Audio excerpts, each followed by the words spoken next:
नमस्कार and welcome back. Modi ji 70 साल पुरानी एक प्रॉब्लम को सॉल्व करने जा रहे हैं।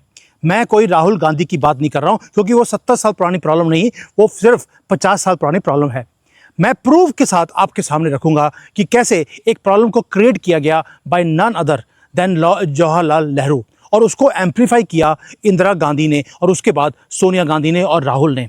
उस प्रॉब्लम को सिस्टमेटिकली टेक डाउन किया जा रहा है। क्यों? क्योंकि उन्होंने एक प्रॉब्लम को खड़ा किया जिससे भारत सिस्टमेटिकली वो नीचे चले आए और इसको रिवर्स करने का काम मोदी जी करने वाले हैं। और ये इसलिए है कि मोदी जी के ऊपर बार बार अटैक किया जा रहा है फ्रॉम ऑल साइड्स। पूरी कोशिश है पाकिस्तान की भी और अमेरिका की कि किसी तरीके से मोदी जी की गवर्नमेंट को गिरवाया जाए। मैं आपको आज प्रूफ के साथ दिखा रहा हूं, मैंने ऑलरेडी स्क्रीन के ऊपर लगा दिया है कि कैसे एक कन्वर्जन का एक सिस्टम को शुरू किया गया। आपको लगता है ये आज की प्रॉब्लम है? Not at all. ये नेहरू जी के टाइम की शुरू की हुई है, जहां पर प्रोटेक्शन दिया गया इन कन्वर्जन करने वालों को by Nehru also and by Indira Gandhi also. और ये जो बॉसेस थे अमेरिका से आए हुए, इनको फ्री पास दिया गया कि आप जाइए भारत की पॉपुलेशन को कन्वर्ट कर दीजिए, क्रिश्चियंस में भी और मुसलमानों में भी। दोस्तों, ये सारी चीज़ें वो हैं जो हमारी मीडिया कवर नहीं करेगी क्योंकि इसको कवर करने में इनको पैसे नहीं मिलते, इसलिए ये साइलेंट रहते हैं। लेकिन ये एक मल्टी बिलियन डॉलर का एक अंपायर है जो भारत की धरती के ऊपर 70 साल से चलता रहा। फंडिंग कहां से आई? फॉरेन की गवर्नमेंट से। बैकअप था डीप स्टेट का। और ये ऐसी पावर्स के साथ मोदी जी अकेले पंगा ले रहे हैं। इनका मिशन बड़ा क्लियर था। ये आते थे चैरिटी के नाम पर और ये यहां पर आकर मिशन था क्वाइटली सिस्टमेटिकली डेमोग्राफी को टेक ओवर करना और चेंज करना। आप देखिए नॉर्थ ईस्ट के अंदर सारा हिंदू एरिया था, आज क्रिश्चियन बन गया। कैसे बन गया? और भारत में कितने पॉकेट्स हैं जहां पर इन्होंने गाजा बना के रखा है। 500 से ज़्यादा जगह पे डेमोग्राफी कंप्लीटली चेंज हो गई, हिंदू वहां पे है ही नहीं। ये प्रोजेक्ट है 70 साल का और एक शैडो ऑपरेशन है जो हमारी प्लेन साइट के सामने हिडन वे से ये काम चलता रहा। ये तो शुक्र करो मोदी जी का, वो आ गए और ये चीज़ें बाहर आनी शुरू हो गई, वरना आपको भी पता नहीं था कि ये गज़वे हिंद क्या है, ये क्रिश्चियन मिशनरीज क्या है, और चुपके से वो अपना काम कर रहे थे।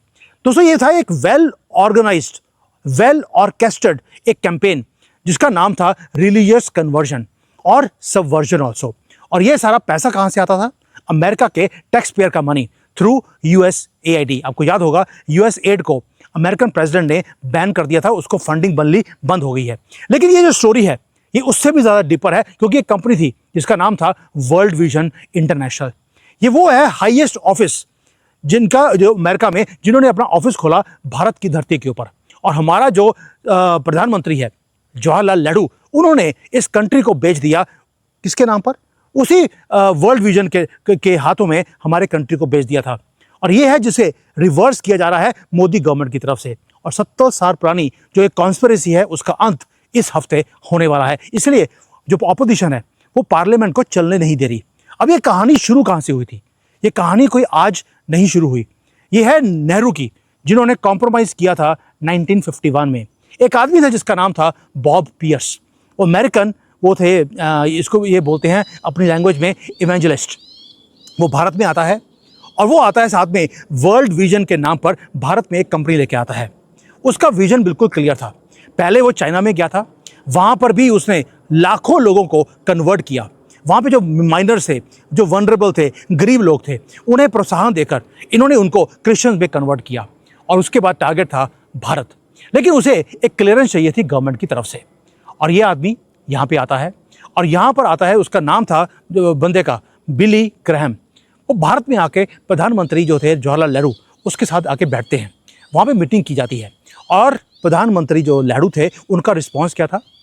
उसका रिस्पॉन्स था जिसने हमारी भारत की हिस्ट्री को और फ्यूचर को चेंज करके रख दिया।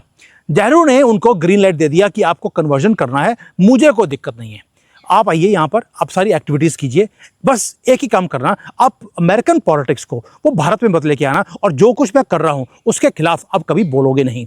चुपके से काम करना ताकि यहाँ के हिंदुओं को पता ही ना लगे कि आप क्या काम कर रहे हैं। ये नेहरू का फ्री पास था जो दिया गया। हमारे उस वक्त के नेहरू जी, उन्होंने एक फ्लड गेट को खोल दिया और उनको परमिशन दे दिया भारत में काम करने के लिए। दोस्तों, ये सिर्फ रिलीजन का काम नहीं था, ये एक काम और भी था। जो कोल्ड वॉर की डिप्लोमेसी चल रही थी अमेरिका और रशिया के बीच में, आपको मालूम है एक युद्ध चल रहा था। बिली ग्राहम जो आते हैं वो यहाँ पर आए भारत के अंदर बैठे और उन्होंने जो अपना मैंडेट था कि सोवियट्स का जो इन्फ्लुएंस भारत के ऊपर है उसको काउंटर कर कर कैसे अमेरिका का इन्फ्लुएंस भारत में बढ़ाना है।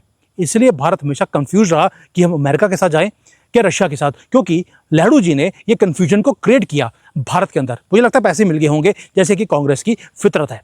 दोस्तों ये जो पूरा का पूरा ये ऑफिस थे वो खोले गए बॉम्बे, क्योंकि उस वक्त बॉम्बे था, मद्रास था, दिल्ली था और वहाँ पर जो फंडिंग है वो यूएस गवर्नमेंट खुद कर रही थी कि भारत में कन्वर्जन की जाए और कन्वर्जन की परमिशन नेहरू जी ने दी थी।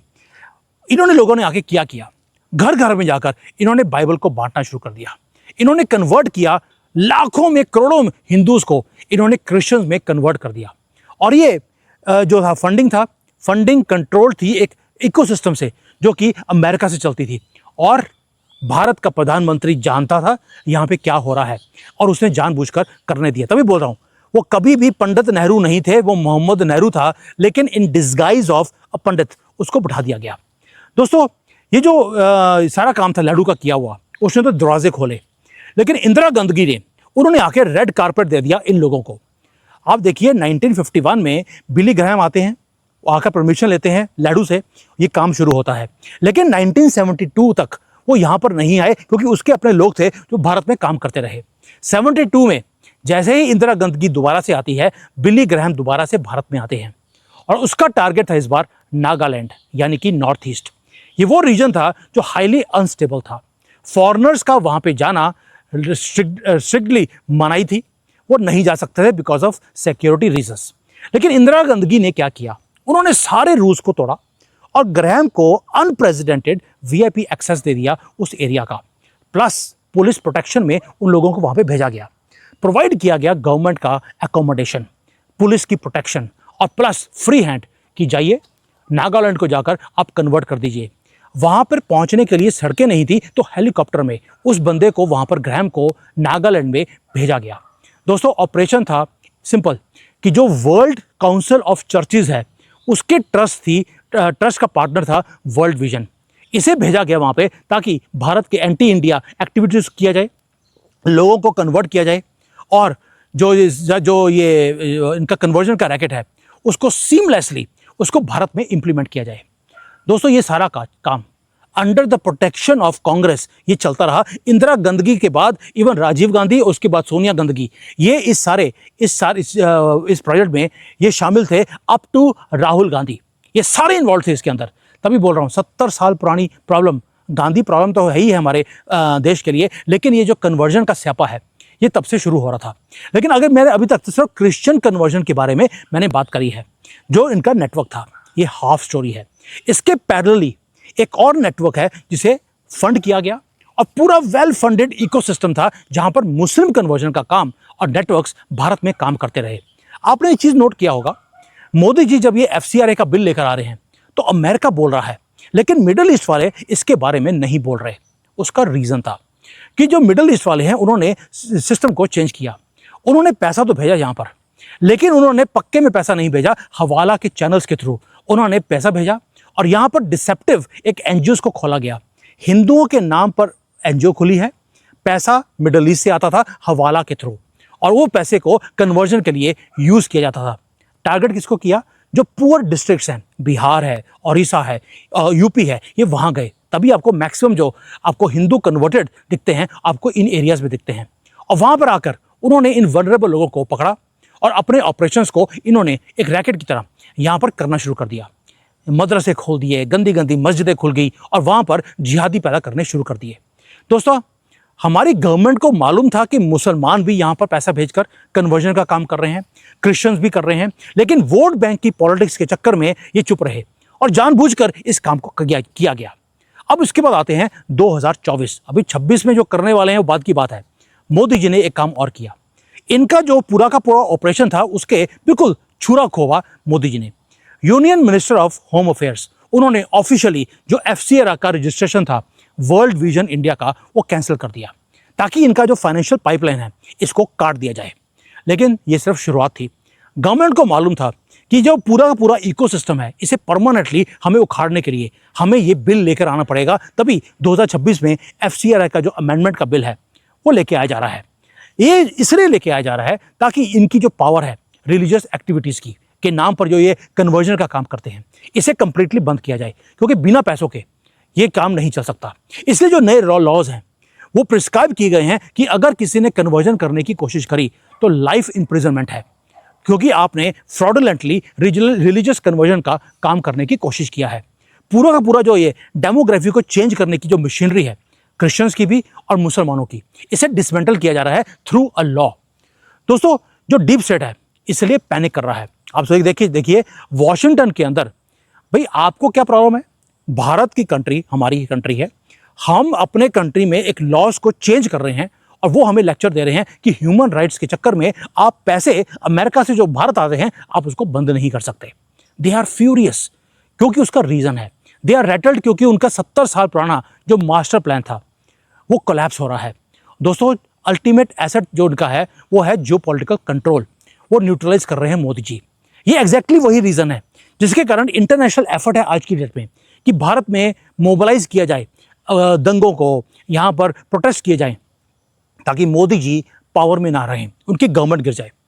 अगर आप इंटरनेशनल मीडिया की तरफ देखें, उनकी मशीनरी क्या कर रही है, वहाँ पे डबल स्टैंडर्ड से आपको समझ आएगा कि मोदी जी को कितना हेट करते हैं। अगर आप देखेंगे कॉकरोच जनता पार्टी, उसकी मूवमेंट हुई, आपने देखा दिल्ली में प्रोटेस्ट हुआ, न्यूयॉर्क टाइम्स के अंदर 16 बार 5 दिन में आर्टिकल छापे गए कि किस तरह से डंडे लग रहे हैं, स्टूडेंट्स के ऊपर अत्याचार हो रहा है। लेकिन पाकिस्तान के अंदर आसिम मुनीर पाकिस्तान ऑक्युपाइड इंडियन कश्मीर में गोलियां चला रहे हैं, तो एक भी आर्टिकल नहीं है। क्या बोल दिया? ये बोल दिया कि वहाँ पर हल्का सा एक छोटा सा फुट नोट है कि कश्मीर में, वहाँ पे पाकिस्तानी कश्मीर में गोली चली है, इतना सा, वहाँ पे लोग मरे हैं, उसके बारे में कवर ही नहीं किया गया। ये जो डबल स्टैंडर्ड्स हैं, इससे पता लगता है कि how much they are rattled. दोस्तों, ये डिप्लोमेटिक लैंग्वेजेस नहीं है, ये वेपन की तरह ग्लोबली हमें टारगेट कर रहे हैं इंडियन गवर्नमेंट को, क्योंकि हम इनका 70 साल पुराना जो प्लान था उसे चौपट कर रहे हैं। अब गेम यहीं पर ख़त्म नहीं होती। जो मीडिया अगर बायस्ड है तो अब बिग टेक कंपनीज का हाल देख लीजिए। जब प्रोटेस्टर्स चल रहे थे, मोदी जी को गालियां निकाली जा रही थी, वो सारी चीज़ें फेसबुक पर, इंस्टाग्राम पर, यूट्यूब पर दिखाने की परमिशन थी। लेकिन जैसे ही मोदी जी इन जेन ज़ी से डायरेक्टली बात करने आए तो क्या हुआ? सोशल मीडिया एल्गोरिदम्स ने पुश कर दिया इनको ब्लॉक करने के लिए। क्या बोल दिया बाद में जब पकड़े गए? तो बोल दिया वो ग्लिच था सिस्टम में, वी आर सॉरी, गलती से हो गया। ये तो आर्टिफिशियल इंटेलिजेंस ने, मोदी जी 1.4 बिलियन लोगों को रिप्रेजेंट करते हैं, उनकी वीडियो को एआई ने ब्लॉक कर दिया।